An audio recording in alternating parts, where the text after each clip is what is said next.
নমস্কার। আশা করি আপনারা সকলে সুস্থ আছেন, ভালো আছেন।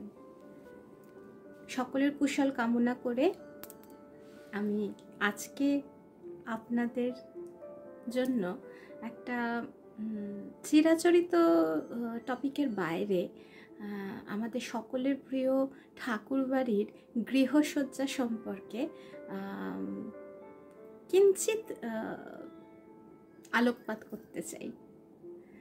তো সেই কথা বলতে গিয়ে এটা বলবো না পুরোটাই আমার নিজস্ব লেখা, এটা সংগৃহীত একটা নিবেদন বলতে পারেন।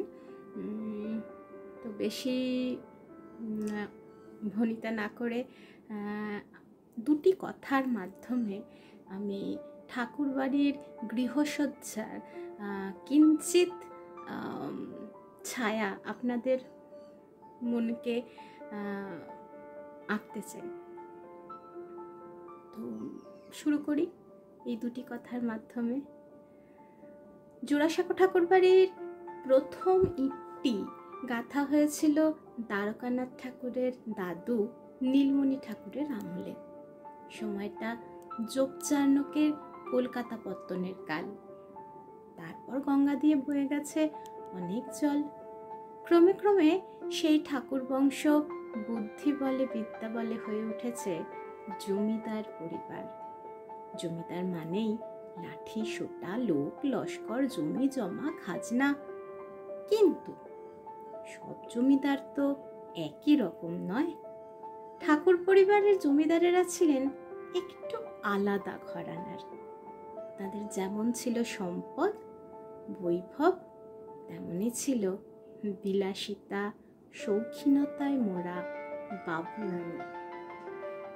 শৌখিনতার ছাপ পড়েছিল তাদের গৃহসজ্জায়, বাগান সজ্জায়, তাদের মেজাজ মর্জিতে।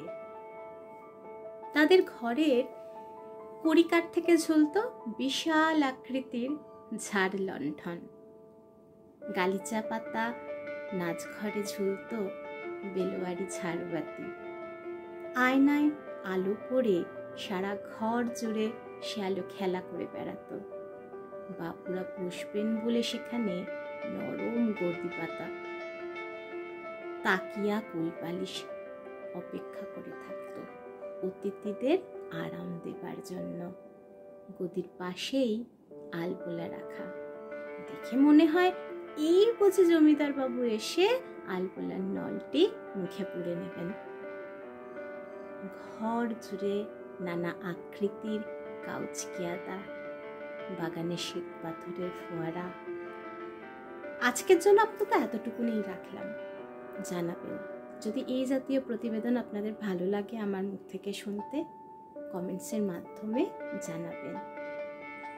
আশা করি আজকের প্রতিবেদনটি আপনাদের মনকে কিঞ্চিত হলেও স্পর্শ করতে পেরেছে। আপনাদের কমেন্টসের অপেক্ষায় রইলাম। আমি পারমিতা, গ্র্যানি 7-এর